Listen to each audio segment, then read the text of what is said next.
Okay, if everyone could please make it to your seat so we can start our first afternoon session.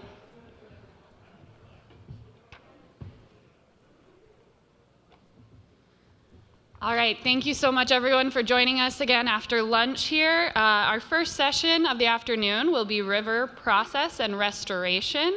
And our first speaker is Ryan Bellmore from US Forest Service. The title of his presentation is Salmon Foodscapes, Reconnecting Salmon with the Productive Capacity of Their Watersheds.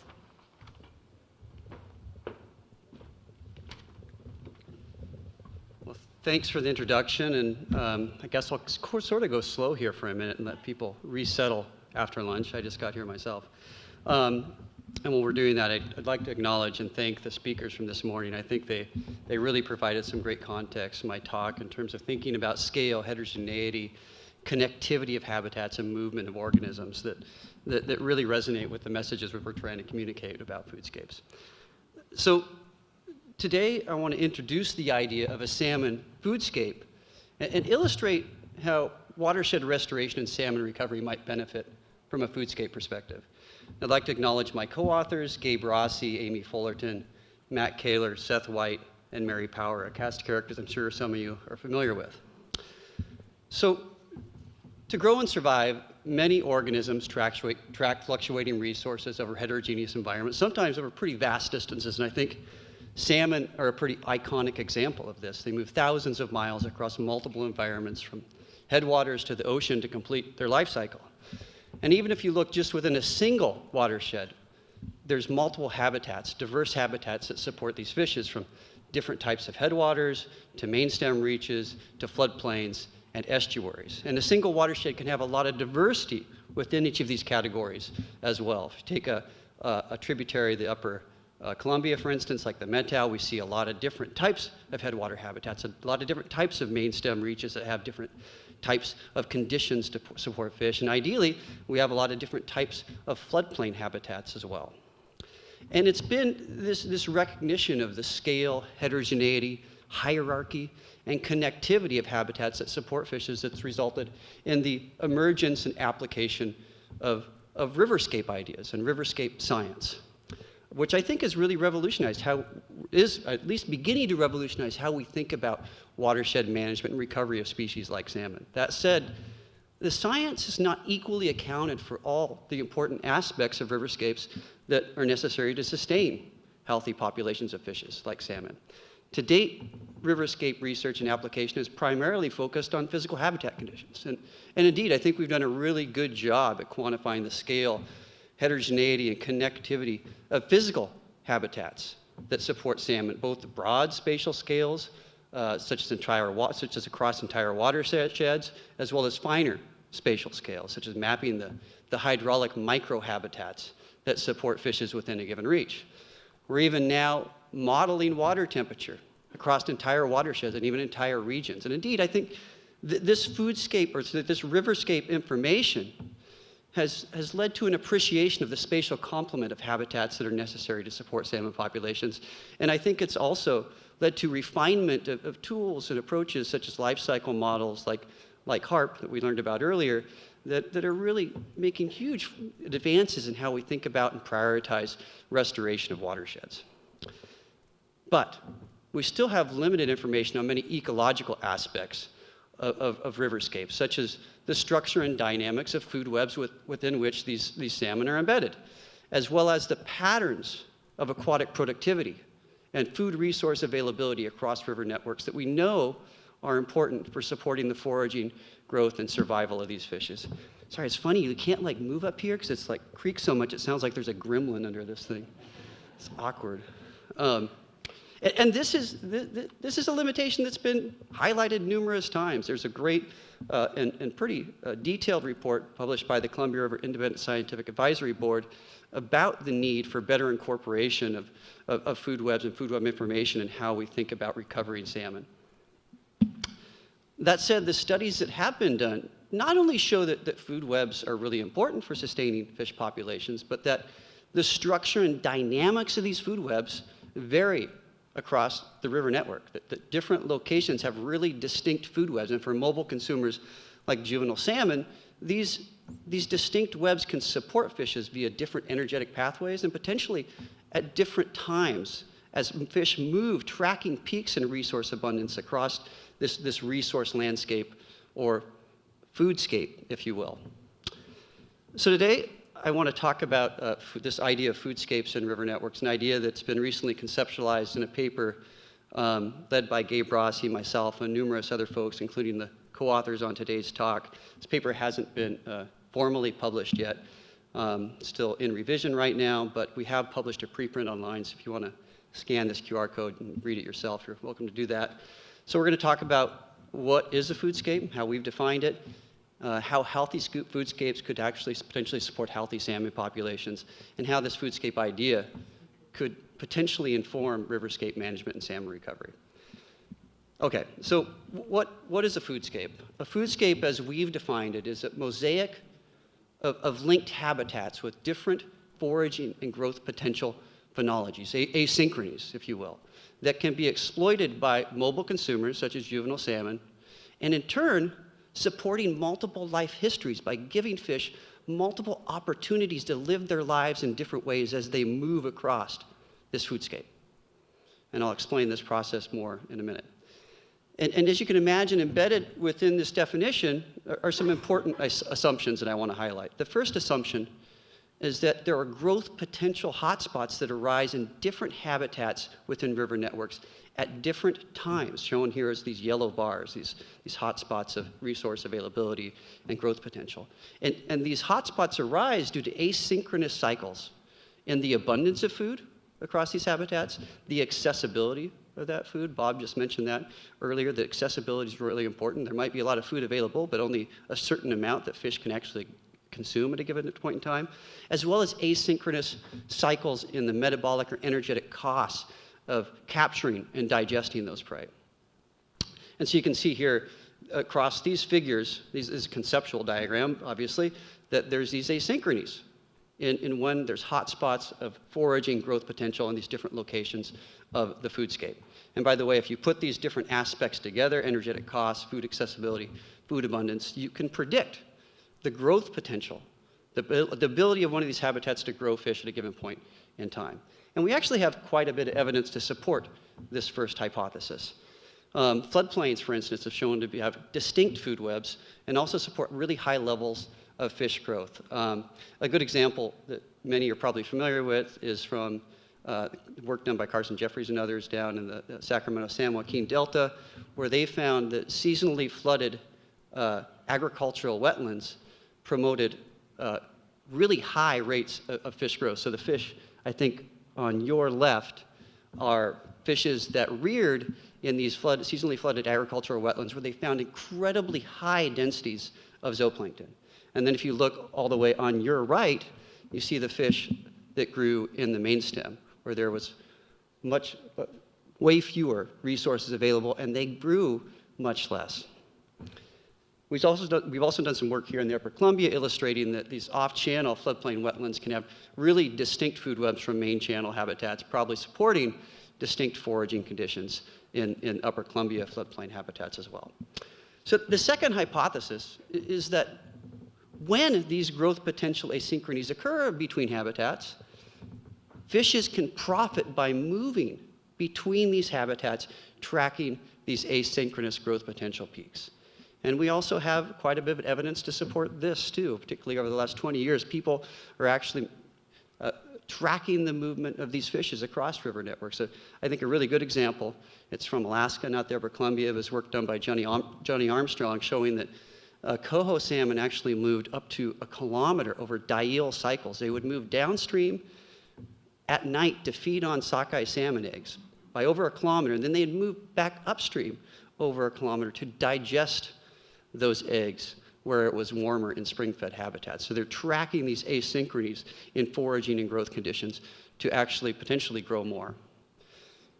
Another example is some of their work from Upper Klamath Lake, where this is a system that grows some of the largest red bands anywhere in the West.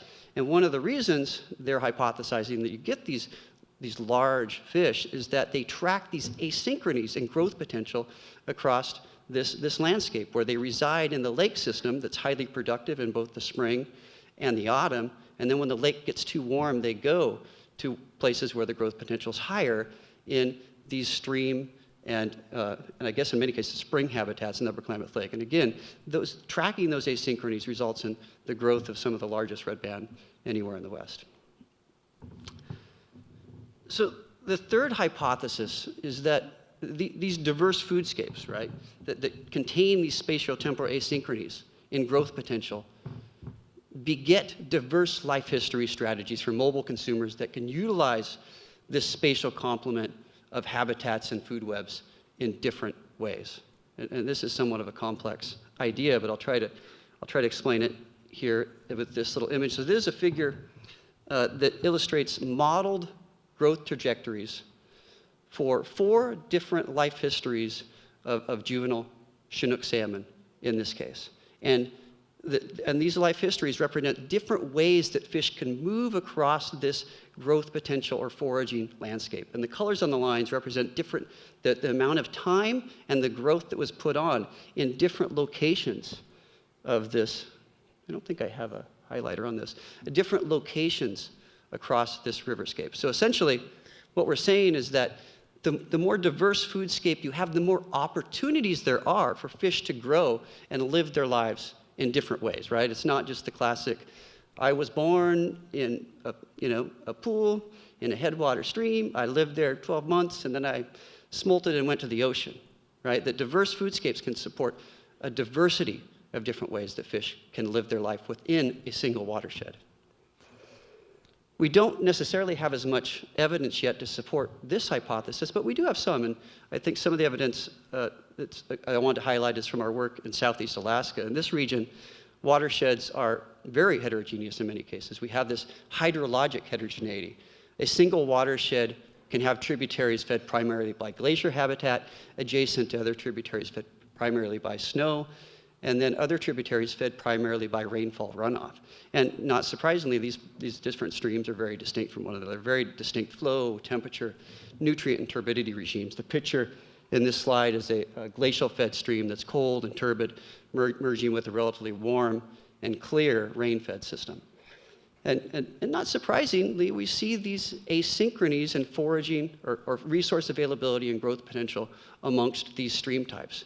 We've done both modeling work and empirical studies that show that glacial-fed streams have resource peaks in the spring before the glacier begins to melt. And then rain-fed systems have resource and growth potential peaks in the summer. And in the autumn, we see the snow-fed systems have higher foraging and growth potential than the other stream types. And we put this information into some individual-based models. We predicted that heterogeneity, those asynchronies and growth potential, could support a much higher diversity of different growth trajectories, habitat use patterns, essentially, that we're saying is associated with different life histories, relative to a homogeneous watershed that doesn't have any of that hydrologic heterogeneity. And why we're interested in this in Southeast Alaska is we're actually losing a lot of those meltwater signatures. Watersheds are becoming hydrologically homogenized as we lose glaciers and snow. So we're moving from the top down to the bottom, where we're potentially going to lose some of that life history diversity as the hydrologic heterogeneity of the system goes away. Okay, so the next thing I want to talk about a little bit is how do healthy foodscapes support salmon? And again, a healthy foodscape, if you follow the logic earlier, has this diversity of different habitats that are connected to one another, and that diversity of habitats supports these distinct food webs, and for mobile consumers, these distinct food webs support these fishes via different energetic pathways and at different times of year due to these asynchronies in resource availability and growth potential. But we know that in most cases, we don't have healthy foodscapes anymore, right? We've degraded rivers via multiple mechanisms. We've fragmented rivers by damming them and taking away their power. We've disconnected rivers from their floodplains. We've diked, drained, and simplified estuaries. We've grazed ungulates and resulting in incision of many habitats. And we've oftentimes introduced advertently or purposely invasive species that have changed actually the nature of the food web in many of these cases. And as a result of that degradation, instead of having this diversity of different growth opportunities within a watershed, we're simplifying that down. Fish have less opportunities to choose from. And to illustrate the potential impacts of that degradation and the potential of restoring this foodscape heterogeneity, I want to actually run through we created a little foodscape simulator, and I have another computer. Perfect. Can you change to this screen? So I'm going to actually do some live simulations, and if you want to follow along, and my computer just died. If you want to follow along, we have an online version of this you can download and do that. But hopefully it doesn't crash by all of you going there at once. But please, last time I did this, I showed this QR code, and then everyone was just playing with the model and not listening. So.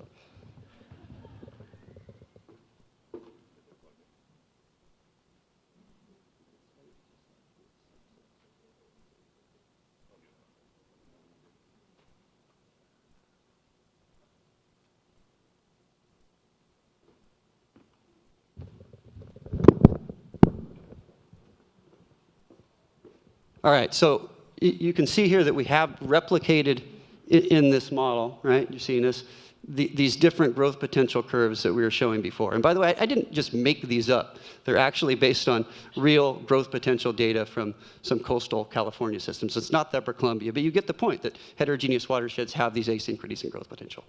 And so the first thing I want to do, and before we do any simulations, it's like, let's kind of crapify the watershed here. Let's take the main stem growth potential, and we're just going to zero it out. It's like, you know, we've introduced invasives there. It's too warm now. We've disconnected different things. And we're going to do the same thing to the floodplain. We've disconnected the floodplain. You know, there's no growth potential there anymore. And again, maybe instead of thinking this the estuary, think about it like the main stem Columbia. Well, we don't, that habitat's not very good anymore. Anyway, let's just get rid of that. And now all we're left with in this simple sort of heuristic model is this tributary habitat. And by the way, this isn't, I should have given this background. This is an individual-based model. And so it represents a river network. It has these different growth potentials in it, and it has a bunch of individuals with different propensities to move between these different elements in the foodscape. And then we model the predicted growth of fishes. And so at the top graph shows the growth potential for one habitat, because we only have one habitat type now.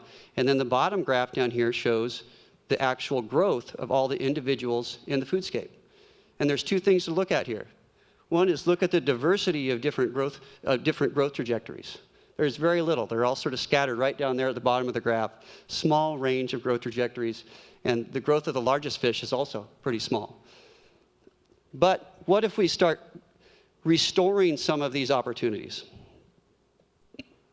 What if we restore the main stem and have, again, look at the top, you see you're starting to add some asynchrony in growth potential. And now there's two things. We've increased the growth of the largest fish that are tracking these asynchronies really closely. And we've also increased the range of growth trajectories within that. Fish are utilizing just those two habitats in a variety of different ways, increasing the range of growth opportunities. And now we can go and restore the floodplain. And again, same thing, right? We're increasing the range of opportunities, providing asynchronies that are increasing the outcomes for fishes. And what if we restore, let's call this again, the main stem Columbia.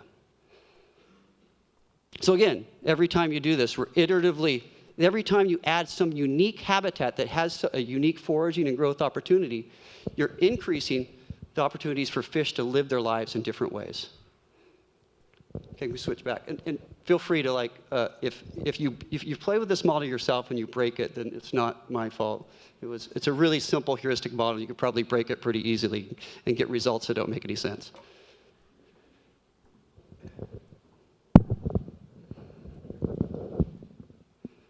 We switch back? Okay, got it. Okay, so again, what this model is showing, and what we were talking about before, is that healthy foodscapes have these asynchronies in foraging and growth potential that beget this diverse portfolio of opportunities for fish to live their lives in different ways that can contribute to diversity. That diversity of life histories contribute to population stability and productivity. That said, in many cases, there's probably a substantial proportion of the life histories that supported population productivity and stability historically that are likely missing. We don't even know these life histories are missing because they're not around anymore. Okay, which brings us to the third point. How can foodscapes inform riverine management? And I think one way to think about this is we could go about developing quote-unquote reference foodscapes based on empirical studies, historical evidence, and/or modeling. And we could develop these reference foodscapes to ask questions like, what were historically the trophic pathways, foraging opportunities, and associated life histories a watershed could potentially support? And then we could compare that to the current conditions. How does the current foodscape compare to this reference foodscape? Where have we lost trophic pathways? Where have we lost foraging and growth opportunities? And what life histories do we think may have been lost? And I'm not saying this exercise is going to give us a vision of where we can get back to. The baselines have changed. We're not going to go back to historic condition. Everyone knows that. But by doing this exercise, we can think about what the diversity of foraging and growth opportunities were historically that supported populations. That can give us some idea of the diversity of conditions that we might need to restore to get to healthy populations today, even if that means we're not restoring the exact same habitats that existed historically. I think one thing that I think about a lot in a place like the Upper Columbia is what type of foraging and growth opportunities did a free-flowing main stem river provide?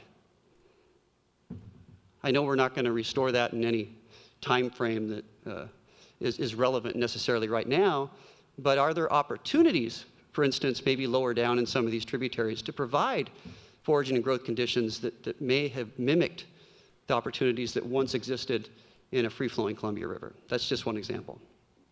And one way to operationalize these ideas is again, to use some models. We have a project going on right now that builds upon some of the food web modeling we've been doing at a reach scale and making those models spatially explicit, predicting foraging and growth conditions across entire watersheds and accounting for the advective flows of materials and the movement of fishes within these river networks. And if we can do that, similar to the HARP modeling that was described earlier, we can potentially predict in an intrinsic way, what is the range of resource availability that a watershed could support? What are the potential growth trajectories or life histories associated with different habitat use patterns a watershed could support? And if we could then, in a model framework, generate hypotheses about how different restoration actions that modify that foodscape, that add diversity, could change the capacity of that watershed to support salmon populations. And we're actually working on this with this now. If anyone needs like a job, we're flying a postdoc. So if anyone's looking for a postdoc and wants to do some foodscape modeling, let me know. But we can't just do this in models, right? We need empirical research as well. We need to actually develop approaches where we can monitor and empirically evaluate these asynchronies in resource availability across entire river networks. And I know that's a tall task, but we can do it if we put the resources to it. And we are publishing some papers right now that, well, I was going to highlight some.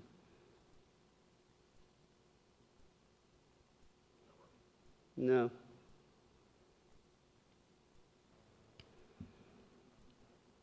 There we go. Just wanted to highlight two papers. We're working on a paper with Valerie Ouellette and Amy Fullerton, both with NOAA, to try to think about approaches for monitoring and evaluating the abundance of food, the accessibility of food, and the quality of food across river networks. And I'll also point you to a recent paper published by Sean Naiman and others on food web perspectives and methods for riverine fish conservation that highlights a variety of approaches for measuring and monitoring resource availability and food webs within river networks. Okay, so I don't know how much more time I have, but I wanted to leave with sort of five foodscape management principles. Some of them are pretty intuitive and things that have been highlighted numerous times by others, and some might be somewhat unintuitive. The first is something that was mentioned earlier, is that we need to not just protect and restore physical habitat conditions, but we also need to figure out how to protect and restore the diverse trophic pathways that support fishes. This is what we call a quantitative flow food web from just a single reach of stream from one of our rain-fed watersheds in southeast Alaska. That just illustrates, I like this image because it illustrates the diversity of different trophic pathways that support these salmon populations. And so, by the way, here on the bottom are the different basal resources, detritus, vegetation, periphyton, marine-derived nutrients that support all of these different insects in the middle of the graph. I had a bad aquatic entomology instructor, so I just numbered them from 1 to 20 because I don't really know what they were. And then the fishes are at the top. We do know what those are, just messy to put all the names in there. And so we need to appreciate that there is this complexity of trophic pathways and figure out how to restore those as well as physical habitat. In some cases, restoring the physical habitat might be enough to restore that, and in some cases, it might not be. And then, of course, this is highlighted over and over again that from a foodscape perspective, we also need to maintain and restore the connectivity of the foodscape, the ability of fish to move, to track these diverse opportunities across space. And there's a little animation of the fish moving, right? And I'll point you guys to a great paper that just came out, led by Stuart Munch, that they showed that after the removal of the Elwha dams, they're now seeing the re-emergence of new life histories just by restoring that connectivity. They didn't do this. They'd not actually monitored or done any empirical work on the foodscape, but it's likely that those different life histories probably emerged due to unique opportunities provided by some of the habitats that were reconnected following dam removal. Then the third principle I want to highlight, which is somewhat counterintuitive, is that we need to prioritize restoring habitats that offer unique foraging and growth opportunities. And that could mean, in some cases, shifting our focus away from restoring habitats that are considered or perceived to be highly productive. And again, I want to highlight some of our work from southeast Alaska. We're looking at these different glacial, snow, and rain-fed systems. And you can see here, this is total aquatic insect production for glacial melt, a snow melt, and a rain-fed watershed. Glacial-fed systems are incredibly harsh, cold, turbid, and highly unproductive. But again, we're finding, even though on average they're incredibly unproductive, they offer these windows of foraging and growth opportunities. That, particularly remember the springtime, where they have higher resource availability than the other stream types, that contributes to higher growth rates for fish overall that can track those opportunities across space. So again, we can't just focus on the most productive habitats, we've got to focus also on the habitats that offer unique opportunities. And that leads to the fourth point, that you can't discount habitats that are extreme or unsuitable, even habitats that are extreme or unsuitable much of the year. I think in lower rivers, we're often seeing habitats that are exceeding physiological thresholds in terms of temperature all summer long, but that doesn't mean those habitats don't provide valuable opportunities for growth at other seasons of the year.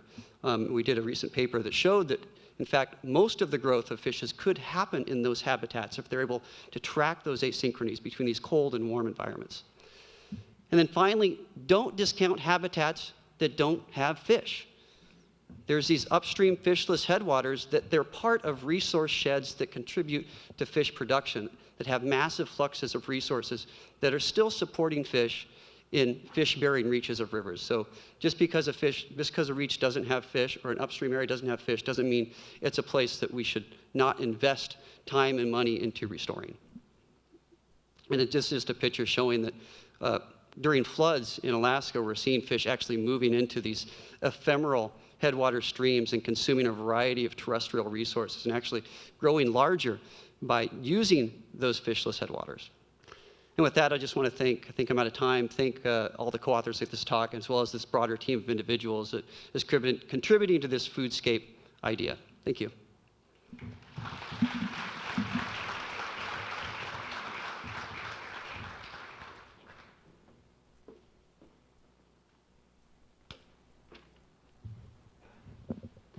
All right, next up, I would like to invite Greer Maier up from Governor's Salmon Recovery Office. The title of her talk is Process-Based Riparian Restoration, Rethinking How We Approach Riparian Projects and Their Success.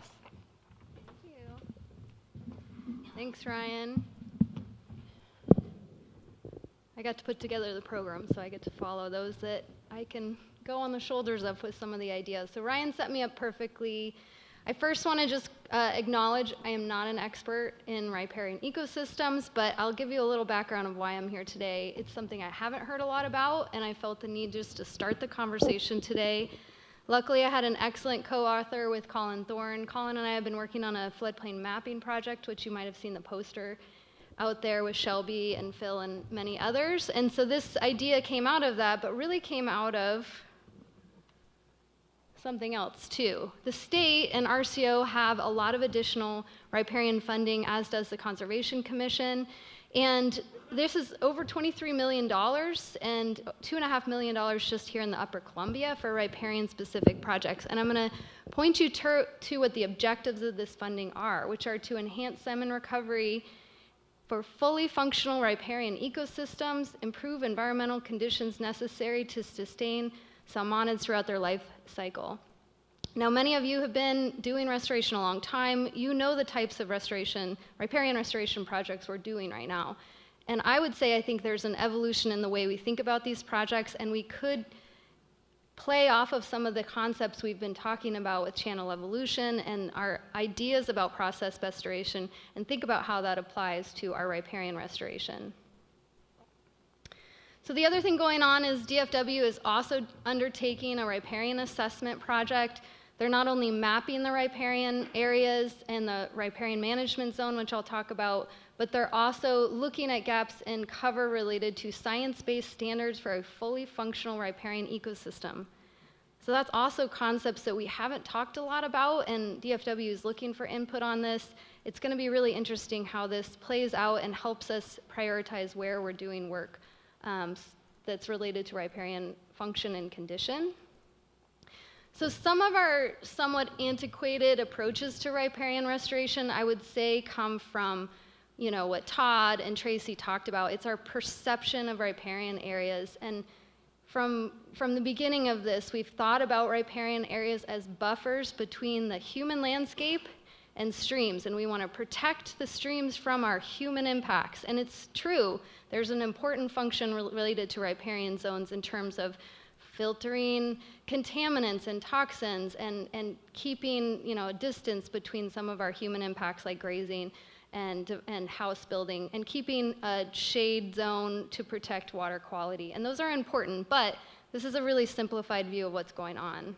And I think it's a detriment to how we view riparian restoration. So then we've evolved, and we think about riparian areas and the riparian zone is this transition from our channel. And again, channel is an ordinary high water. We use all these marks within the floodplain to delineate the riparian, but really what we're talking about is the active floodplain and this transition from the channel itself up to upland habitat. And there's a range of mesic and xeric species and vegetation types that are in that transition zone.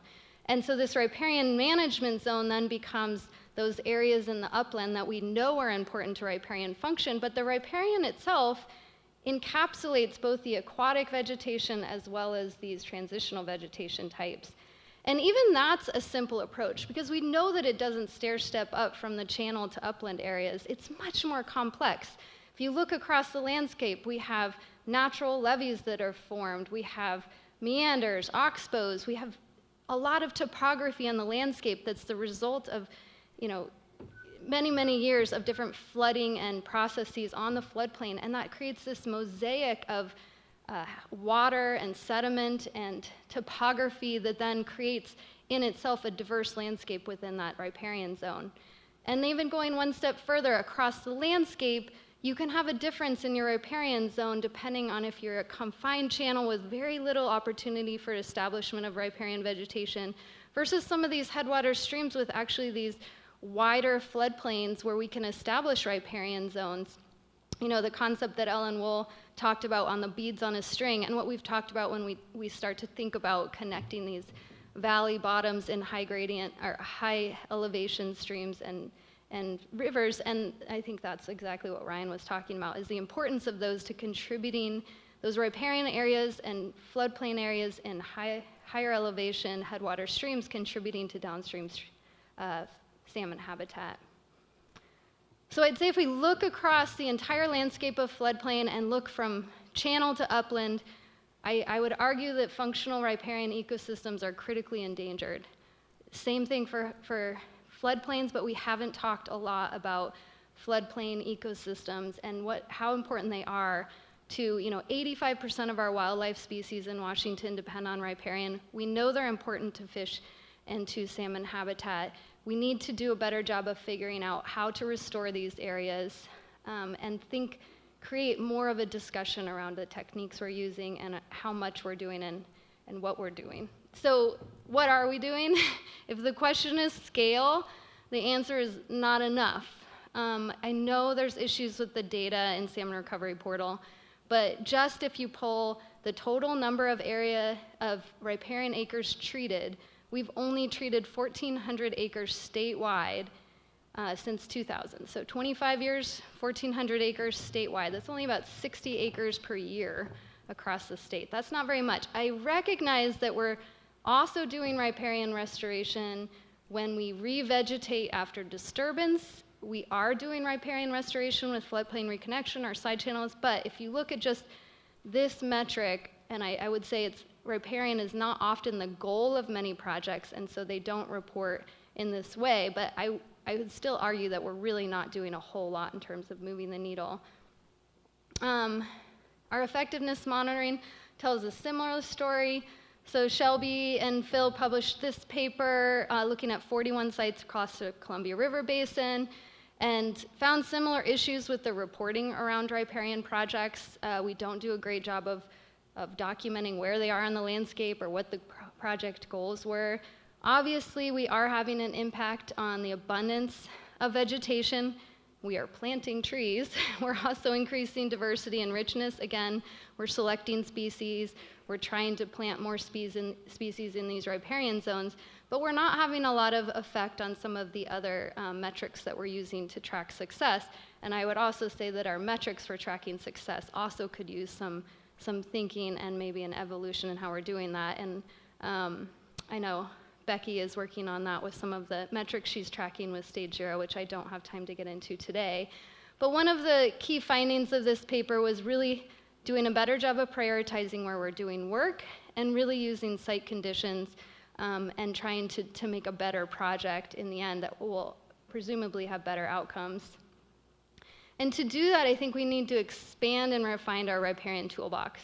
If you do a search for riparian, and I spent months putting this paper together, hoping to find innovative techniques and people out there really thinking about it and doing it, and it's just not really part of the conversation as I'm seeing it. And if you just look at what we're doing, it's just, treating noxious weeds. This is all important. I just want to expand our thinking a little. Treating noxious weed, revegetating after ground disturbance on some of our projects, doing innovative bank protection, or just planting next to sometimes incised streams. So I worked with Colin to kind of think through how we can use our stream evolution thinking and apply that to why we're seeing degradation in our riparian habitat and what we can do to restore them. So you may have seen these figures. They've been around quite a while now, and we've talked a lot about them in terms of our valley bottom restoration techniques through the development of PALs and BDAs.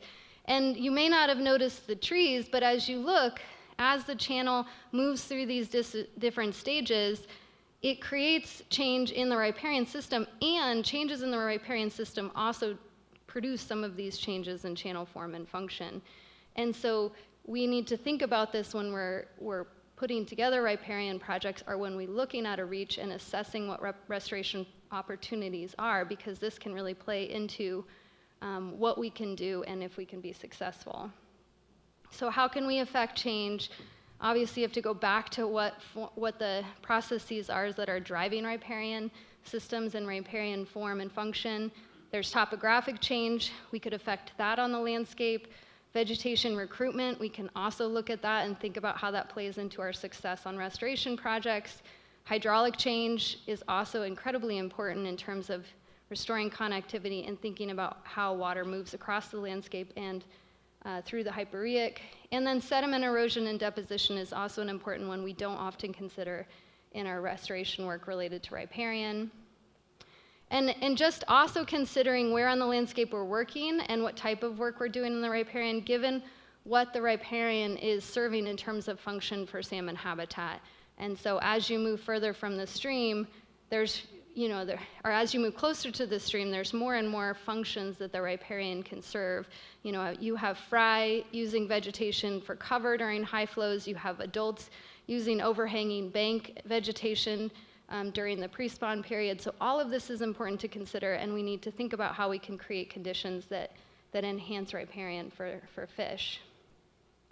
Another thing we can draw on is the design criteria for process-based restoration that came out in 2021.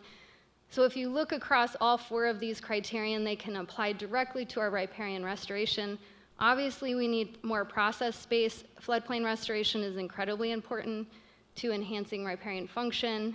But sometimes we may be working in a stage 8 incised floodplain, and we can still work within that process space to restore riparian habitat. Materials, so not just thinking about plant materials, but how do we use floodplain roughness, sediment, wood, other types of materials to create riparian restoration projects. Energy is another one I really want to hit on. So when I talk to people, they just talk about, well, we can't plant in some areas because it'll just blow out, or the energy is too high to actually establish riparian. But I would challenge you to think about if that's really what's going on. I would say let's think about it when we're looking at a reach, trying to come up with restoration projects. We can use energy and think about energy differently. It may be that projects blow out, but that's a natural riparian process. And those plants may move down and establish downstream. Or we can use that energy or harness it in a way that produces better riparian habitat. And then time's another important one. Obviously, we want time for trees to grow, provide shade, but also just thinking about when we may need to jumpstart an area in the riparian, because the time trajectory of it to reestablish and restore on its own may just not be within the time frames. It's just like everything, wood recruitment, all these things we do in restoration, we need to sometimes jumpstart the system and establish riparian to get it going and get it moving in the right trajectory. So, in summary, I'd say obviously we need to address human impacts. That's tools in our toolbox. Fencing, planting, removing any development in the floodplain and riparian areas. Those are super important. Floodplain restoration is incredibly important. It may not be enough. You have to think about whether there's riparian restoration associated with your floodplain reconnection. Another thing to think about is how we can mimic and enhance disturbance on the landscape, because that's an incredibly important process to riparian establishment and to sustaining our riparian system. So there's folks that are felling trees, creating openings, mimicking landslides, and creating, man-made areas that a riparian can establish. So those are all really important too. Even within a site scale or reach scale, creating ecotunes and establishing or kickstarting riparian may be something we consider. Flood fencing, or how do we capture sediment, and how are we thinking about establishing riparian vegetation in areas that don't have it for one reason or another. And you need to understand why you're not seeing establishment of riparian. And then we've touched on this a lot. Janine touched on it, and this is, I think, really big part of that story.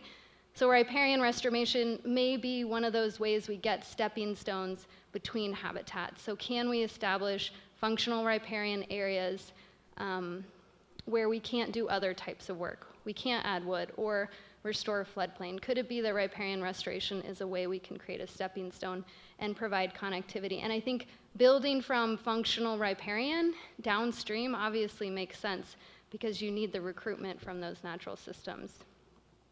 So I'll just leave you with a call to action with some of these points. As Colin said, we need to make this a thing, create some goals and some projects really focused on this.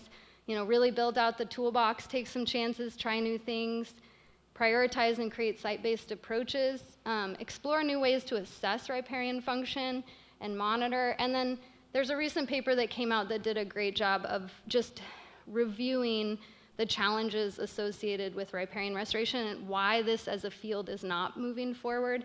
And one of their take-homes was that we just really need a scientific community across disciplines to focus on this and move it forward. So I'll leave you with that and just hope that y'all take this and come up with some great projects. So thank you.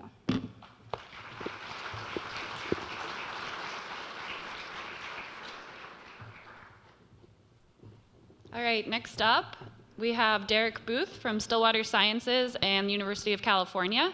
He'll be presenting on lessons learned from decadal-scale evaluations of river restoration projects.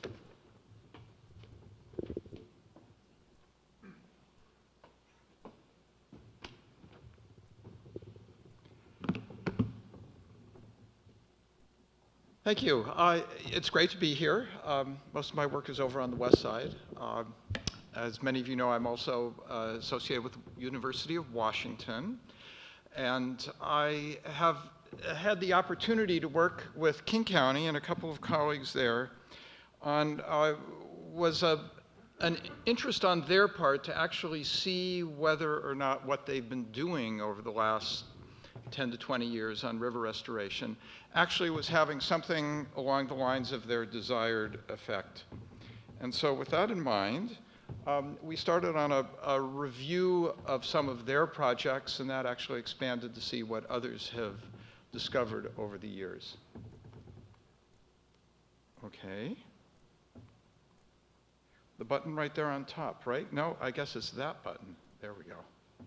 All right, these are the topics that I want to cover today, and we'll just drive right into the first one, which actually is not something that this crowd really needs much introduction to. So I will just harken back to one of the original papers. Tim is out there somewhere. Thank you very much. And just remind you that, yes, we are here to correct processes, not to simply build features on the landscape. And the aspect of that I'd really like to emphasize, I'm a geologist by training, and so I always like to start to think about the landscape and how that has embedded within it a watershed, and within that is embedded the reaches of a channel. And of course, we tend to work in restoration down at the reach scale, but we proceed at our peril if we ignore the drivers that are active at the watershed and the landscape scale. You're really not going to be able to produce something that sustains in a reach unless it is consistent with the driving processes at those larger scales. And so I'd argue that these kind of what I think of, for me, as the key takeaways is that really it's the processes that create the channel characteristics. And if we are going to build something, the channel characteristics that we create ultimately have to be supported by those larger scale drivers. And if they're not, then they are probably not going to persist on the landscape for very long. And I'll give you a couple of examples, because the examples are always instructive. The one on the left has been written about by Matt Condolfs, and I suspect many of you have seen that. This was a nicely sculpted channel, a sea channel, as I recall.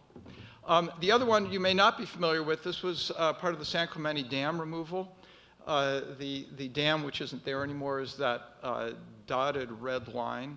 A new channel was constructed to circumvent the reservoir deposits so that no one had to worry about excavating them or flushing them downstream. And you'll notice there's kind of this curious, almost fish scale pattern of step pools that the designer obviously thought was the right way to get this channel from the upstream end to the downstream end. In both of these projects, it really just took one winter to turn them into this. And one could argue, well, there's nothing wrong with this, and actually I would tend to agree with that. This is what the watershed setting and all of its climatic and sediment and hydrologic drivers, if you will, say what these channels should look like, at least what they do look like. And the only take home here from a river restoration point of view is to say that, a lot of time and energy and cost went into the design and the construction of those projects, those channels in the upper panels. And, that obviously, to a large extent, was kind of wasted time and effort. And it's something that we really should endeavor to avoid, again, by thinking not just about our site and what we think it ought to look like, but also what the context of the watershed is basically giving us to work with. So this effort on behalf of King County is by no means the first evaluation that others have done. And I wanted to share with you just a little bit of the literature on meta-analyses of restoration projects. So I want to show you just a couple of papers and a few excerpts from their abstracts. And so this is one, 40 years of restoration experience with a rather low success rate. This is a little disconcerting, but I think we all know that there's some truth to that. And again, sort of an articulation or an acknowledgement that yes, we know this process-based restoration stuff. We know we're supposed to think about processes. We know we're supposed to think about scale. But actually, that's not, by and large, what happens. And we understand kind of many of the pragmatic reasons. You're not given leave to restore a watershed. You're given leave to restore a couple hundred yards of stream channel. But that doesn't change the fact that if what we're after are outcomes, there's a problem in being mismatched with respect to scale. Here are a couple of other such reviews. And I just want to highlight these. This is not exactly a ringing endorsement, but hey, our restoration efforts do have more positives than negatives. It's very promising. But again, we're focusing more on the form of the channel instead of the processes that create it, despite the fact that we've understood, and I think, again, a crowd like this have embraced the concept of process-based restoration for over a decade. And then lastly, there's the review of intensively monitored watersheds that Bob talked about this morning. I trust all of you were here, and we won't belabor that except to say that there's an incredible wealth of information and lessons in both this review and the follow-on review that I hope we will all take advantage of in the years ahead. Lastly, this is a recent paper from our Colorado State colleagues. Just came out in River Research and Application. And again, the same real story. It's sort of the theme that I'd like to thread through this presentation. That restorations will not be successful at a reach scale if they are not consistent with the geomorphic context that is set by the watershed and, in fact, the entire landscape. So here's my take-home. Restoration works. This is good. This is good. We're much better at physical improvements than actually accomplishing or achieving the biological improvements that are generally the underlying motivation for restoration efforts. And if we had to pick a particular reason for these outcomes that are somewhat less than ideal, it's that we're still not either choosing to, able to, or appreciating that we're not really tackling the root causes of the impaired processes, nor are we ultimately or typically able to function at the scale that's necessary to correct them. Okay, so now we'll move on to some local, I say local Western Washington, but at least we're in the neighborhood.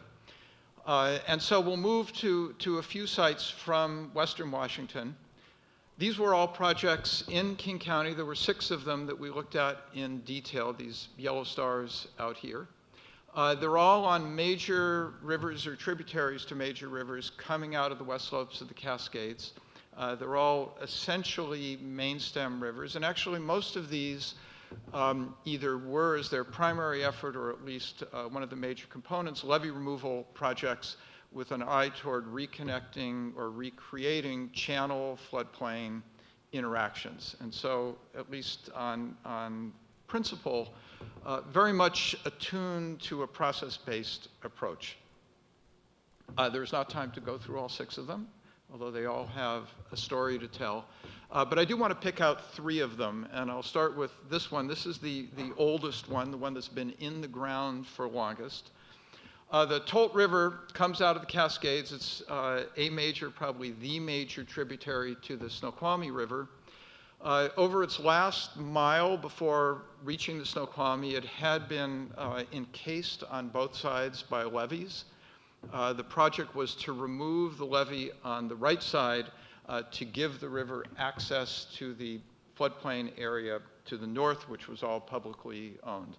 And for a variety of reasons, mainly property acquisition, the left bank levee was going to stay there, but hey, once we open things up, this is what was envisioned would happen. This was before it happened. Right, the river would basically fall into the floodplain on the right side. It would occupy that middle channel, which was a relic floodplain feature, and a new excavated channel, that south channel, would be created to engender a sort of broad multi-thread system with a bunch of large woody debris large woody debris structures, those kind of black beanies, to encourage additional flow splitting. This is what actually happened. This is now 12 years after removal of the levee. You can see the pilot channels that were constructed through the now missing levee footprint to, if you will, invite the river into that right bank channel. You can see the constructed channel, and you can also see that actually not a whole lot has happened. The river remains pretty well tucked against the remaining levee. You can see that it has started to widen out and shallow in the lower 1/3 or so of this reach, but that actually happened only as of 2019. In other words, it took a decade for the river to do pretty much anything, even though the levee had been removed through that entire time.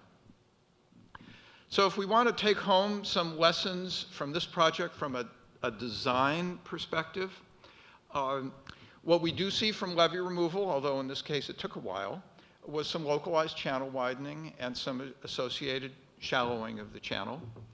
If you want the flow to avulse, as had been anticipated for this project, you really have to work at it. It's not enough to just allow access. And lastly, if you are, for better or worse, stuck with a structure, a remaining levee or revetment on the opposite bank, those features really tend to pin the thaw wag against them, kind of regardless of what you're doing elsewhere on the project site. And I know I've talked to a number of you who have experienced that, and I'd say it's something that we often, or too often, forget. If you're leaving something there for the flow to interact with, it will interact with it. In the case of these kinds of structures, what it tends to do is maintain the simplification that the project is designed to undo, if you will. Okay, we'll move down now to the Porter levee removal. This is on the Green River. It was constructed in 2017. This is what it looked like before on the left, after on the right, shortly after on the right. You can see there's several hundred yards of levee that was removed. The idea here, again, was that the river would now fall into the left bank floodplain. It would reoccupy an old oxbow channel that was a relic from before the levee was built. In fact, there was great concern that, in fact, the river would move into that left bank area so enthusiastically that, in fact, the road out there on the left side of those images could be threatened by the channel abutting it. This is what the site looked like about 4 years after construction. So we're looking downstream from the upstream end of where the levee was removed. Downstream, You can see right here the channel is obviously widened out past the levee. It's shallowing there. And you'll see some wood collected over on the left-hand side. Most of that wood was actually placed as part of the construction with the idea that it would make the channel stickier. And so accumulate ever more logs as the system evolved. So this is actually what has happened. And as you look back and forth between the two pictures, you'll notice that actually the main thing that you notice is that actually there's no levee there. But actually, as far as channel response goes, it is, as we say, a little underwhelming. Channel is a little wider. There's been a little deposition in the widened area. But the concerns of, or the expectation, and they kind of, in some cases, go hand in hand, that the river would become a dynamic, wild place that occupied the old floodplain, reoccupied the Oxbow Channel, in fact, would migrate over and threaten the road. None of that has happened. Part of that is worth exploring from the context of hydrology. So I'm showing you the flows over the 4 years immediately post construction, which takes us to the point that we have the most recent air photo of that area. And now stepping back and just speaking as a geomorphologist for a moment, it's reasonable to think about flows that do work on a channel, I would argue, in sort of a couple of different levels or phases. We can have flows that don't do anything. We have flows that move sediment in an existing channel form. And then we have flows that actually are vigorous enough and last for long enough and have enough shear stress to, in fact, modify the channel form. And of course, when we're in the channel restoration business, those are the flows we care about. And let's assume that there's probably, for any given site on any given river, there's a threshold discharge. And below that, we're probably not in the channel altering zone. And above that, we are. It seems like a reasonable conceptual framework, and it's actually one that's been written about since probably the 1970s and 1980s. The good news is that actually somebody did this for the Green River. Thank you very much, Chris Conrad. And what he and his colleagues did was look at flows on a water year basis and also look at the migration of the river, not just at this site, but all the way up this reach of the river. And what they found was that there was a very good correlation between the magnitude of channel migration, including no channel migration, and the volume of water that went through on an annual basis above a particular threshold, which they found for this river was about 8,800 CFS. So not an extreme event, but certainly not one that happens all the time either. And it's worth, of course, mentioning the obvious. This is an empirical finding on this river, but the concept seems like a reasonable one. We need enough flow of sufficient magnitude for at least some duration to actually do work on the channel and to actually see some response to a restoration project. So in this particular case, there's really only been one event over 4 years that was large enough flows to, in fact, create such an event and therefore to initiate channel change. So maybe part of why the results of this restoration have been, as we say, a little underwhelming is simply because we haven't had enough flow. So we can take some design lessons out of this project, the first two being the same ones that we saw on Tolt. But it also is worth mentioning that, observing a response to a restoration project depends on hydrology. And, you really don't have any control over that.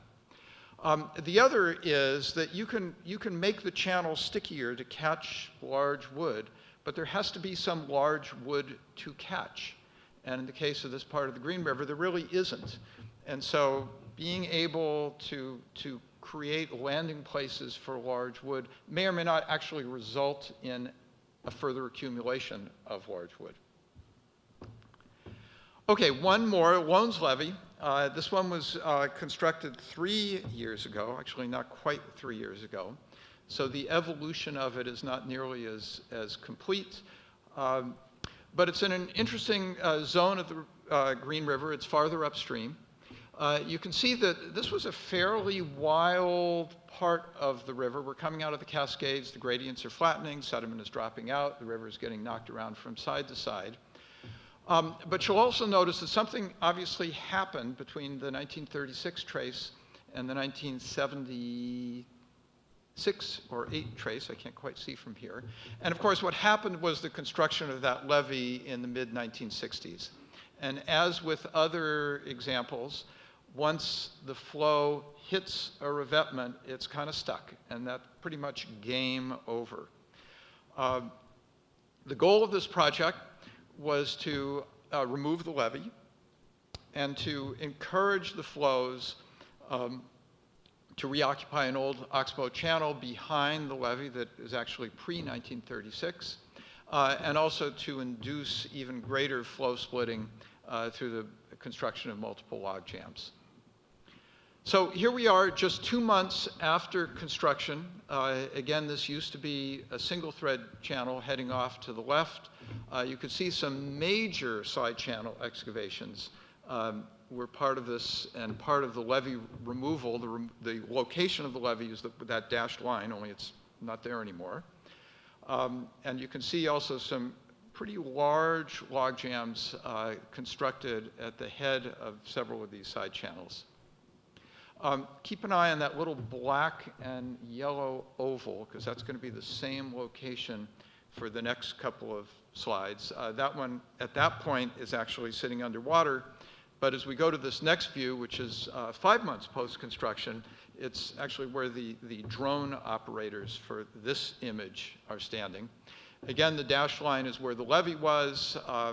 We can see that these side channels, at least for now, are still persisting quite nicely, and you can see the entrance of that oxbow up there on top. Okay, now we're going to move 8 months post-construction. Again, the black and yellow circle is in the same place, just to keep you oriented. So here's what the channel pattern looked like after one winter's flow. These two side channels were cut. The one on the upper and the upstream end carries flow at low water. The downstream one only carries water at higher flows. And then I want to call your attention to these 3 areas. The 2 of them on the upper part, the longer ovals, are at the ones at the entrance, ones at the exit of a side channel. And then the circle down at the bottom is at the downstream end of a bend in the river, that when the river was flowing as a single thread channel, that floodplain bank was retreating several tens of feet a year. It's exactly the place where you'd expect to see channel migration and an actual down valley translation of that meander bend.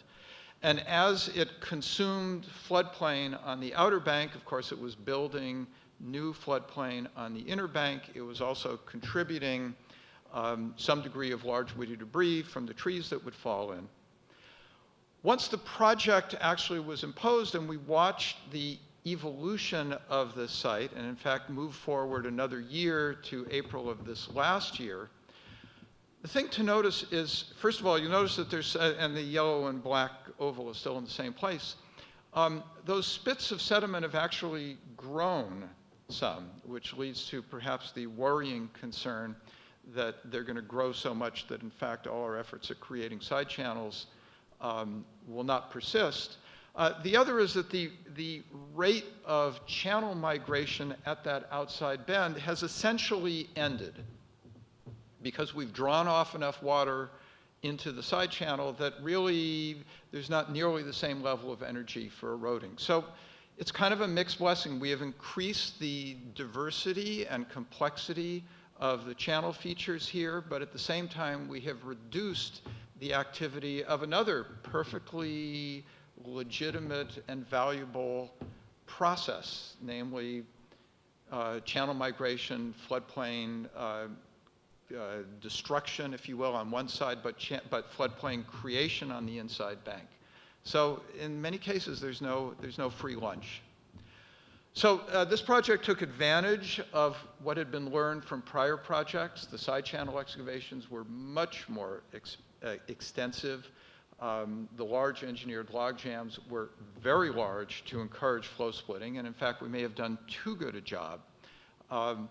But if you flow split, you're going to take water away from something, and if that something was doing something that you also liked, namely channel migration and floodplain creation, then you have lost something as well. And it's also not clear whether these multiple channels, which were constructed through these additional side channel, will persist over time. That is not up to you as a stream restorer. That's up to the watershed, and it's not clear whether this one is in this location is going to be able to do that. So I want to offer you a few what I think of as take-home messages. This project started out as with the intention to provide design guidance to the river restoration engineers. But I think we'll start with actually some more sort of broad brush policy and management findings. First of all, we're not all wasting our time and everyone's money in doing this, but it's maybe not quite the panacea that we all continue to hope it may be, and outcomes are not guaranteed. There is a sequence that was advocated as early as 2010 of the order that any restoration, or we'll say watershed enhancement program, should follow. And we're not always good at that. We tend to go a little more quickly to the restore side than the protect side.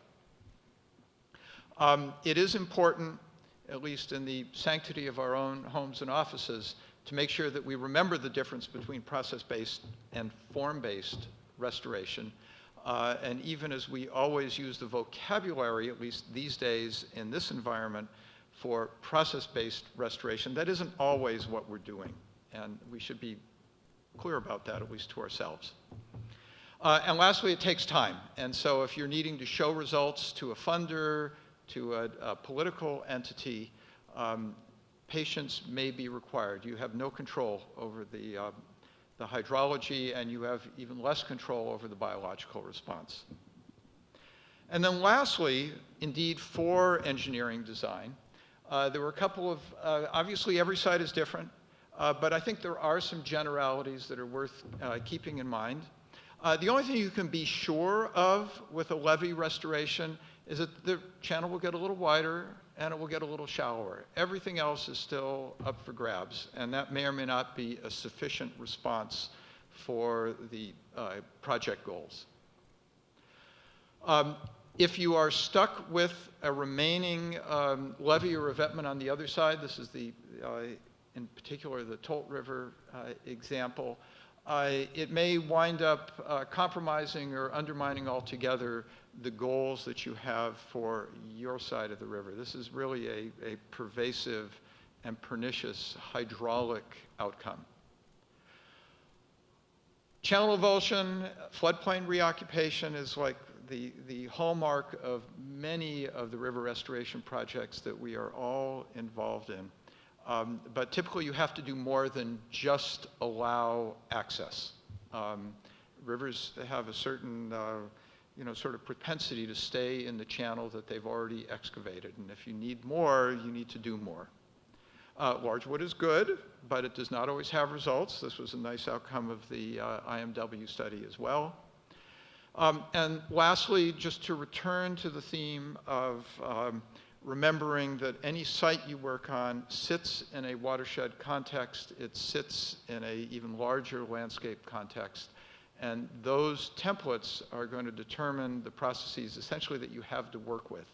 And if your channel form is inconsistent with them, it will probably not persist. And with that, I'd like to thank really I've kind of been kicking around this stuff for a while and have had really a wonderful opportunity to work with many, many wonderful people, some of whom are here today. So thank you very much.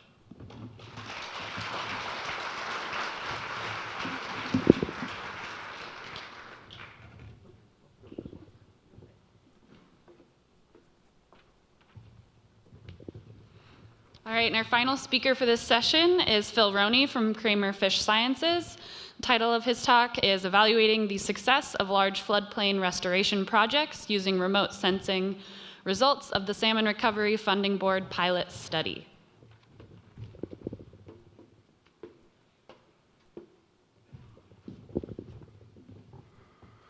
Good afternoon, everybody. I'm going to talk to you about the results of the Salmon Recovery Funding Board pilot study on evaluating large floodplain projects. And we developed this in collaboration with the monitoring panel, which I guess now is called the SAP. And I don't think that reflects, the quality of the people on that team. So to give you a little background, I've been working on monitoring evaluation of restoration projects for many years, and the outcomes of both the BPA Action Effectiveness Monitoring Program and the Surfboard Project Effectiveness Monitoring Programs, which were both fairly long-term programs, was that those programs were designed for evaluating relatively small restoration projects. Things from 100 meters to 500 meters. We've been pushing for many years for people to do larger floodplain restoration projects. And lo and behold, they've been doing them. And some of the outcomes of our monitoring on the surfboard, the surfboard and the BPA stuff were that, hey, the techniques for monitoring small projects are not the same for monitoring these floodplain projects. We've had a lot of newer techniques, and we really need to develop some approach for evaluating large floodplain restoration projects that rely on remote sensing. So we put together a study plan to relying on remote sensing to evaluate these large projects. It uses a combination of LiDAR and limited field data. It's basically simple before and after monitoring, the premise being that these projects are so big that we should be able to see the changes very simply between looking before and after. It's focused on physical habitat, riparian, habitat suitability. I'll talk a little bit about, we added a fish component at one of the sites. One of the things that we recommended was, hey, these other large programs and programs like CHAMP, they went big, they went fast, and they had all kinds of problems in implementation. You need a pilot study to ground truth some of these things and refine the approaches before you go big. And so that's what we did, was really a proof of concept, test these methods out, and really confirm that this was an effective approach and cost effective. We had 4 sites that we selected across 2 in Western Washington, 2 in Eastern Washington. You can see them on this map here. Take a step back. I'll go into a little more detail on them in a second. We had a series of questions in the study plan that cover looking at the floodplain, the channel morphology, the physical habitat, the riparian zone, looking at sediment deposition and erosion. I'm not going to read these questions for you. You can see those. And then for each of those, we had specific metrics that we were going to look at, and we worked out the methods to calculate those. This was based largely on a review that we published looking at all the approaches for evaluating floodplain restoration and the kind of metrics and things. So these are the metrics we look at, and I'll go through and I'll talk about examples for each of these for floodplain, geomorphology, fish habitat, sediment, et cetera. So there were 4 projects that were selected, and originally the intent was that this was designed to be, we collect the pre-project data, we work with those designing the project to get the pre-project data, and then we do this post-treatment. Though a couple of projects came up that actually had good data beforehand, and really the prime components that we need are LiDAR, a good bathymetric survey, and a hydraulic model. So we had that for a couple of sites, and for the White River County Line project, there were 4 projects. White River County Line, which was a levee setback and removal project. South Fork of the Nooksack Phobes project, which was a wood placement and floodplain reconnection. Tucannon, similar to the Nooksack, and then the Middle Eniat project, which was actually our original pilot that predates this whole study plan, which I think many of you are familiar with. I only have time to talk about 2 of these, the White River County Line project and the Middle Eniat. So I guess there's not a pointer on this, but if you look at the images on the left, and this is the county line project. It was a levee setback, and that image on the far left, there's a levee that's preventing that river from moving over into that kind of wetland you see there. That was taken out, and you can see the river pretty much immediately moved over and created a lot of side channels. And then the images on your right are again the before and after, and that's just showing the different side channels, the nodes, the footprint of the floodplain area. You'll notice, and really the take-home message from this is there was a really dramatic increase. I mean, you see that most of the side channel metrics increased by hundreds of %. The floodplain area is pretty limited increase, but that's because this is, as you can see, this is in an urban agricultural fringe area, and it's still, there's some setback levees, so we're not letting the river access the whole entire area. If we look at the aggradation and degradation, and this is simply taking the before and after topobathymetric surface and looking at how much aggradation and degradation there's been. You can see that there was the amount of aggradation was on the order of more than 450,000 cubic meters. The White River in this area is carrying a pretty heavy sediment load, so it was expected that it was going to grade quite a bit. And most of the area did actually grade, though some parts of the channel there was some degradation and some downcutting. A thing to note here is that this is probably a slight overestimation of the aggradation. Now the sites that I'm going to talk about, the LIDAR, when we first got the LIDAR for this, the post-treatment LIDAR, the report indicated that they had excellent penetration and that they had penetrated to the bottom of the channel. We did some supplemental bathymetric surveys to fill in some of the holes in the LIDAR, but when we stitched that together, we realized that the LIDAR had not actually gotten down as deep as they said, and so it's probably a little bit less aggradation. One of the lessons from this is, depending on the site, you may have to do a supplemental bathymetric survey if you're not getting full penetration to the bottom with the LIDAR, or in other cases, if it's not able to penetrate wood or log jams that are covering the whole river. Fish habitat. Ideally, what we had planned was to do fish habitat surveys before and after.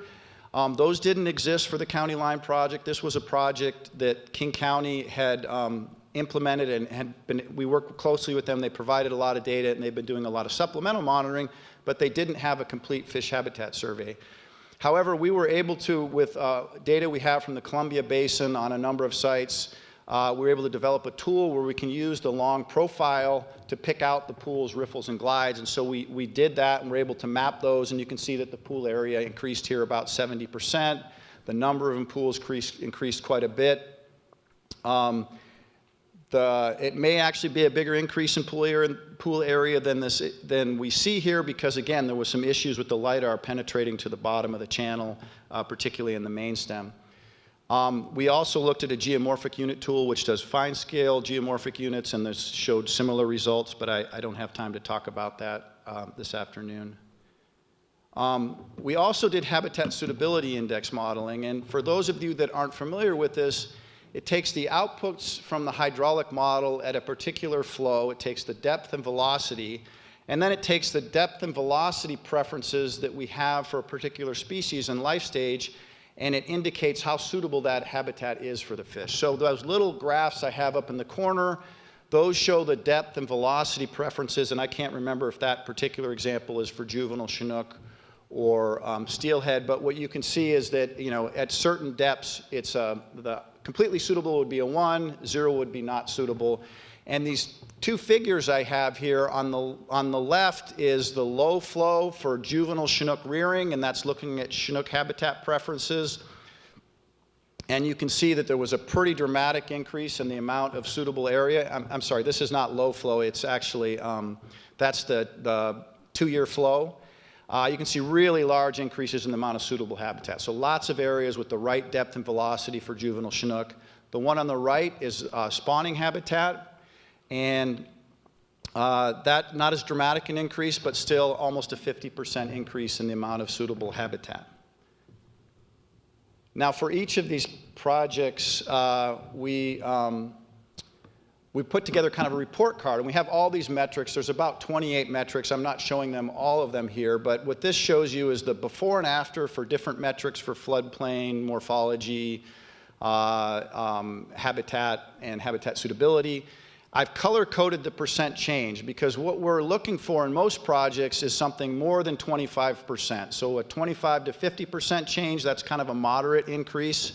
That's in yellow, and then everything that's bigger than that is a green. So for the projects we're evaluating, we put kind of together a report card like this that shows, but you can see a lot of the metrics are increased really dramatically at this particular project, so showing that it's had a lot of success for these particular metrics.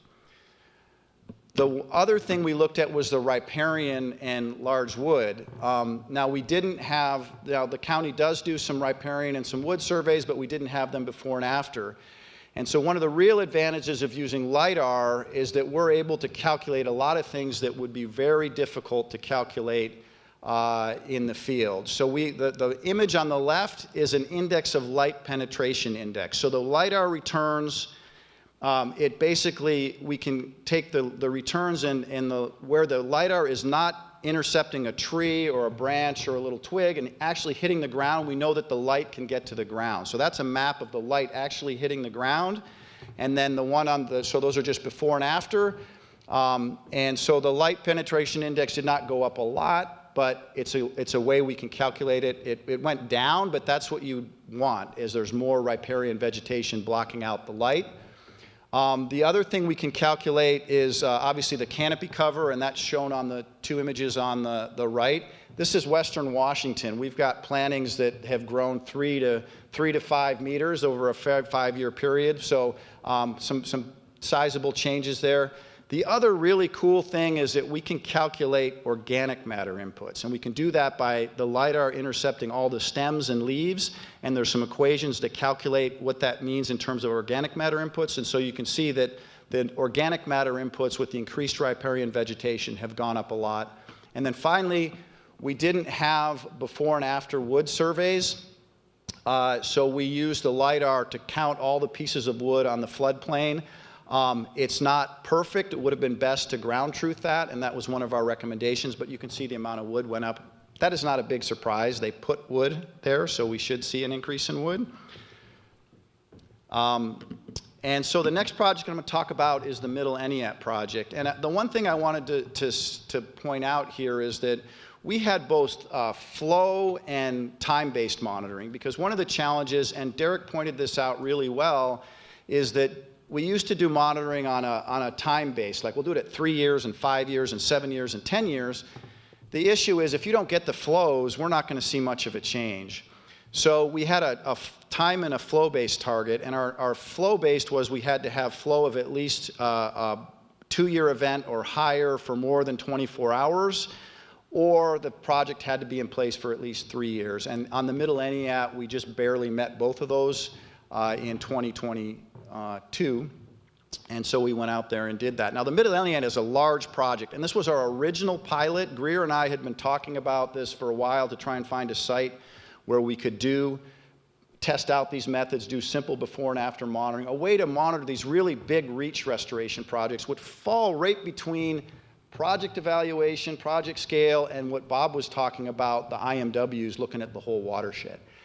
So the Middle Entiat's an 8-kilometer long project. It had 162 design elements, including a levee removal, side channels, and a lot of wood placement. It was, as I said, it's our original pilot. We had a couple additional things that we did here is we wanted to look at the biological stuff and the seasonal patterns of fish use. So we did some snorkel surveys, some eDNA, and then very detailed design elements for this project. So we evaluated the actual design elements and how whether they were being achieved. So simple before and after snorkel surveys. These numbers look really impressive. Like, right, you're seeing more than only about 500 juvenile Chinook beforehand and 2,700 afterwards. So obviously the project sponsors are like, great, success. And we're like, hold the brakes. This is a simple before and after, and there could be a number of things that are explaining these changes. We looked at smolts and spawning and stuff, and it doesn't seem like that there's anything that explains this. The numbers were similar before and after. But we also went through and said, hey, let's use those numbers to estimate capacity. Now, capacity estimates are usually done based on looking at the density of fish in each types of habitat, pools, riffles, and glides. So we pooled the high and the low year and took the 90th percentile of those densities in the different habitats and calculated the capacity. And that's what you see on the right here, where I have the before and after juvenile Chinook and juvenile steelhead capacity, which both increased about 30 to 35%. Kind of a way of getting at that biological without having to do long-term before and after monitoring.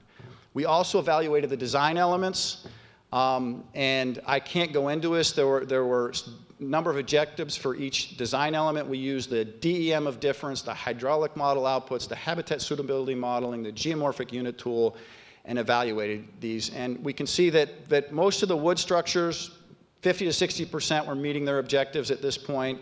The side channels is much more of a mixed bag, and then the levee removal was pretty successful. So we tested out these methods. They were pretty highly effective at detecting change at the sites that we looked at.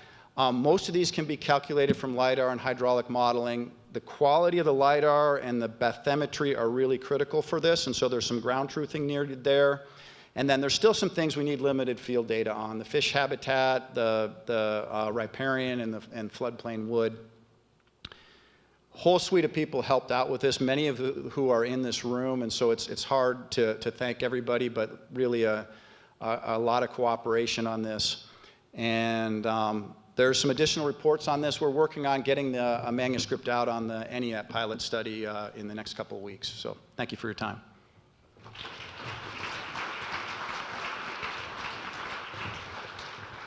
All right, at this time, I'd like to invite all the speakers from that session up for a Q&A, 15-minute Q&A session. Again, the standing microphone in the middle. Feel free to walk up to that or raise your hand. Our mic runner over here can bring the microphone over to you as well.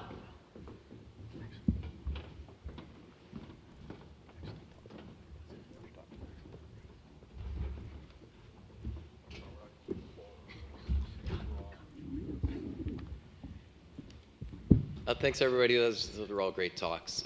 As an implementer, a designer, I'm curious, we're often asked to develop projects that have definable outcomes and are very precise, quantifiable, but we're also being asked to develop projects that are dynamic and change and may need time to meet those objectives. What's your advice to us in engaging with sponsors and funders in trying to marry those two ideas?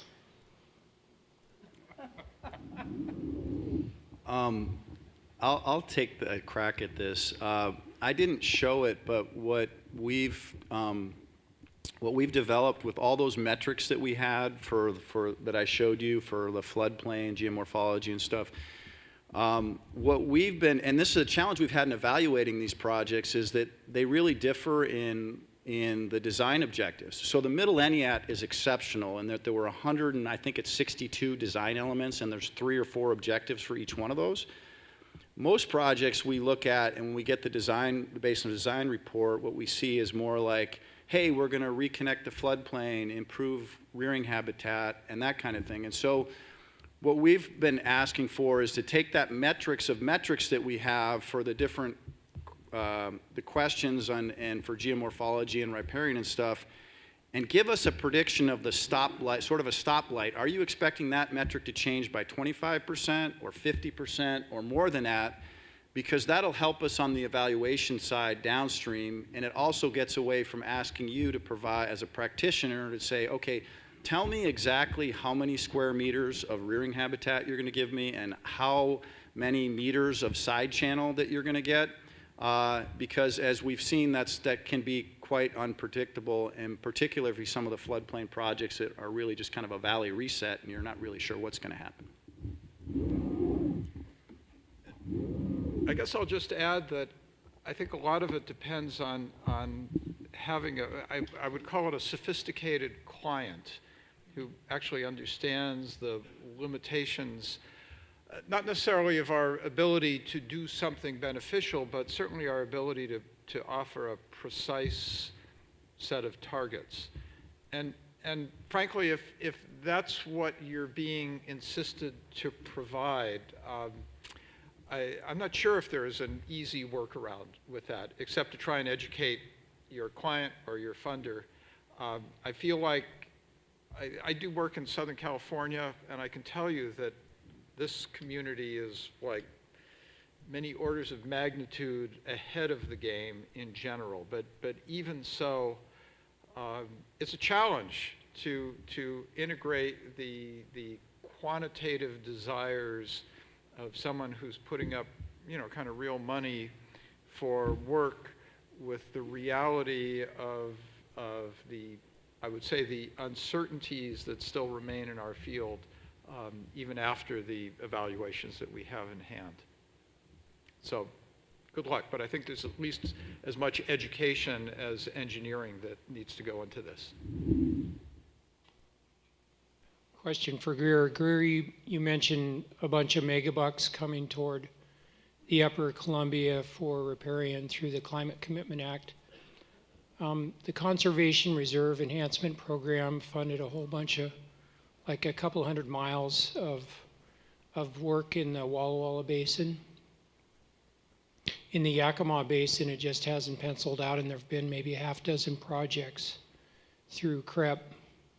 Is there any hope that the Climate Commitment Act dollars could go toward either bolstering that program or creating another pot of money for similar work?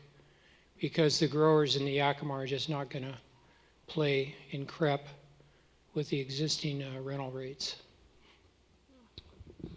Thanks, Scott. I'm not sure I have the answer to that, but I could direct. Does it? Oh, Jeannie does. Do you want to answer that, Jeannie?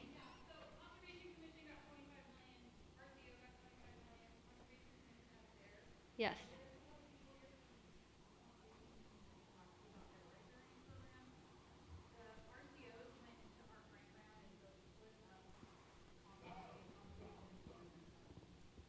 Yeah, not to be blunt, but don't talk to me about it. But it's a part of the system that's broken, and if you're talking with the conservation districts, then that's problem solved. Thank you. Yep. Yeah, I mentioned that I think is the second bullet. The Conservation Commission is your other source, especially working with private landowners and your local conservation districts.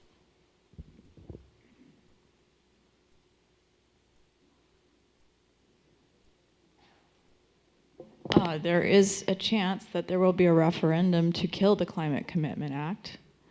So if any of you don't pay attention to legislative processes, that might be something we're voting on this fall. Yeah, another incentive to use this funding wisely while we have it, because it may not be around. If not wisely. Mm-hmm.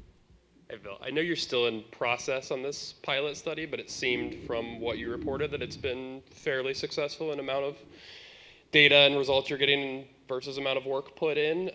Are there next steps to try to start implementing this on a wider scale and get, at least a subset of projects going in with some monitoring with relatively light touch?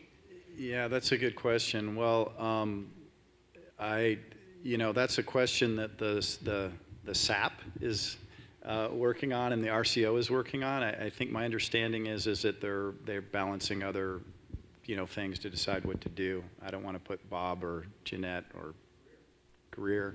Oh, actually, I forgot. Greer, the new science director, can probably answer that question. Yeah, stay tuned. I think that, the surfboard is actually discussing the future of surfboard monitoring programs in their March meeting, and I think you'll see a lot of what Phil has done and a lot of the work that, Bob talked about. That's all going to come into play in terms of where we go with those programs.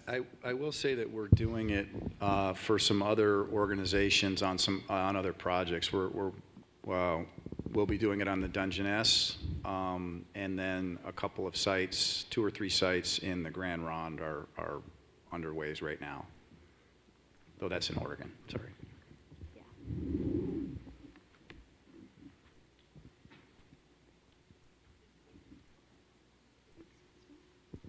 My question's for Ryan. I really appreciate the work on the foodscapes. I couldn't tell from your presentation if and how you incorporate invasive fish species into your foodscape analyses.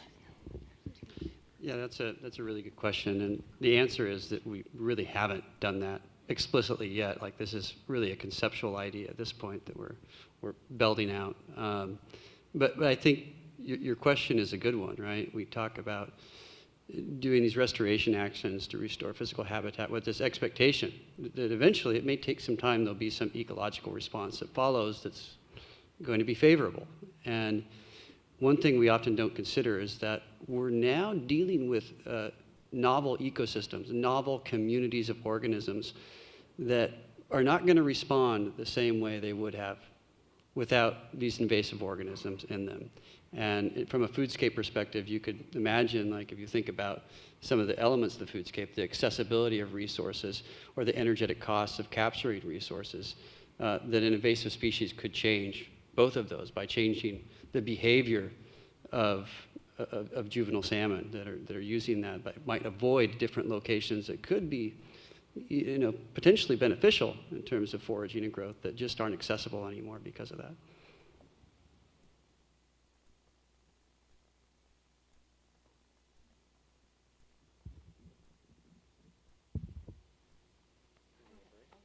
Okay, it's kind of a question for maybe everybody up here. I think the best way to say this. What do you think are some pitfalls and or considerations that should be made when doing something like stage 0 or valley bottom reset in terms of protecting things that are already working within a floodplain, like geomorphic processes, healthy riparian systems, or functioning foodscapes? Or are there anything that's not considered that should be? I'm sure there'll be multiple responses on that. I will say that I think that, and I've been involved in a number of design of a number of floodplain restoration projects, and as well as planning and evaluation of potentially stage 0 projects. I think the challenge is that like any other technique, anytime there's a new technique, people take it and start trying to implement it everywhere instead of doing, and I think Derek was touching on this, is doing the right assessment to figure out what you have, what was historic, what's current, what's the potential for future. So you really shouldn't be picking one technique and deciding you're going to go do it. You need to look at what's there. This came up with a project in the Grand Ronde where there was a plan to potentially do a valley reset on an area where the highest spawning potential, highest use of spawning habitat by spring Chinook was in the basin. And there was obviously pushback and saying, hey, wait a minute, you can't just reset the whole valley. You've got to protect those areas. That's where most of our fish are spawning.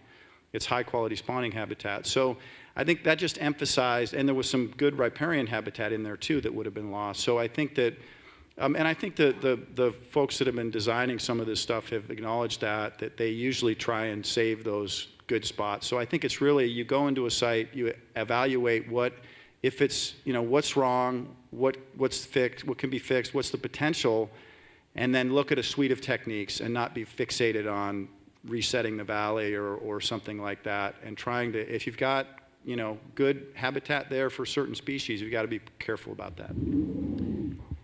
And really the only thing I'll add is that, sorry about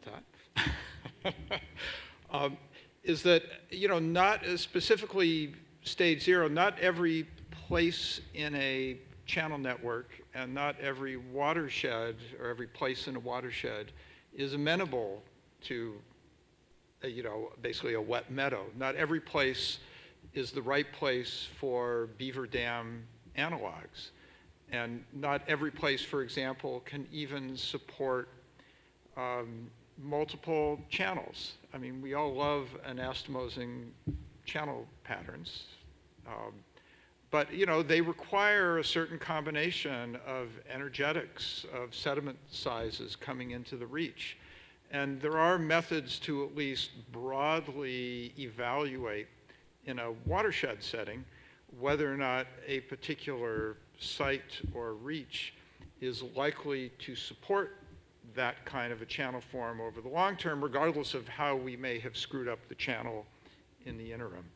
So the fact that we have that we have imposed, for example, a single thread channel through a reach doesn't mean that when you take those constraints away, that it won't remain a single thread channel. Really, those are observed natural channel forms.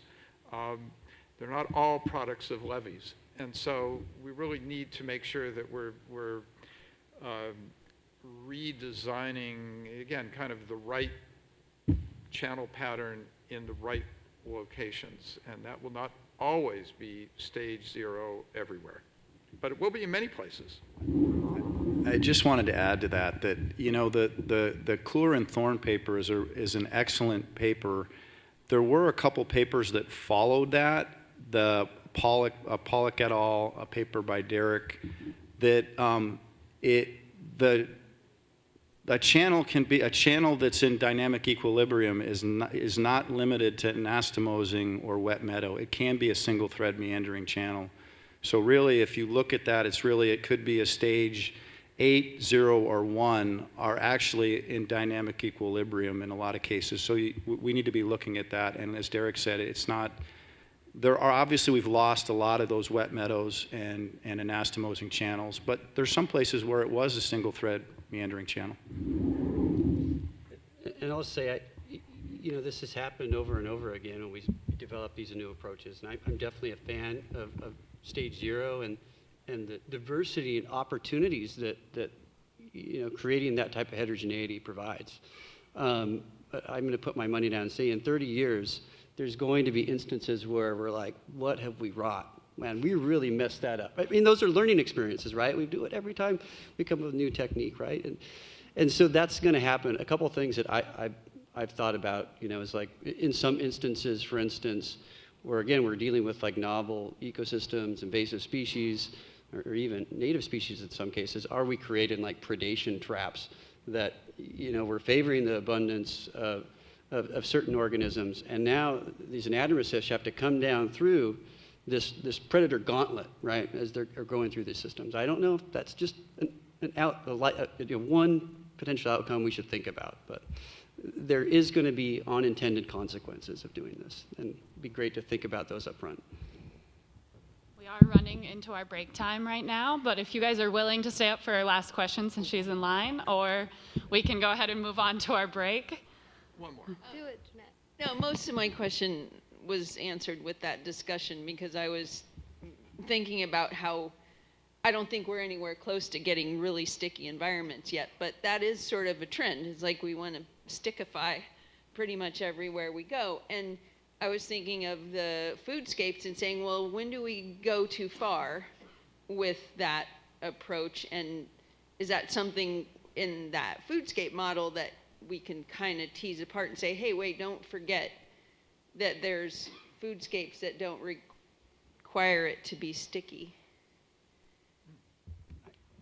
I think I'm following you know what you're saying here, and I don't think necessarily that little heuristic model is probably the best place to explore that. But one, you know, most river networks have locations that are not necessarily that sticky that still support a large amount of food production and fish production. Single thread channels, you know, there's many single thread channels even in the Upper Columbia and Upper Salmon River Basin that are incredibly productive, and there's a lot of fish in those, in many cases, naturally confined channels. And so that is part of the foodscape. It's not just like we just need to get them from one floodplain to the next. They're using that habitat in between, and it's okay that it's a single thread channel. I don't know if that answered your question or not. But. No, it's just, yes, because it just is reminding us, again, you know, that diversity of habitats is what supports diversity and resilience. And we were talking about some things where we're just trying to get our systems, like when we're talking about the IMWs, of like, we need to make them more sticky because we've had the opposite condition for so long. And so it was, you know, but let's be aware of going too far or too much, I guess. So I don't think we're there yet, but something to keep in mind. Thank you. All right, thank you very much. That was a great conversation. Yeah, so we have a quick break. Our next talks start at 3:30. I hope you all join for our last session. It'll be very interesting. I do want to remind everybody, when you do leave this afternoon, please return your lanyard and name tags. We will reuse these for our next conference.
All right, ladies and gentlemen, approximately 3 or 4 minutes, we're going to get things started here. So start finding your seats, get yourself a little beverage, take that last little break, starting in approximately about 3 to 4 minutes.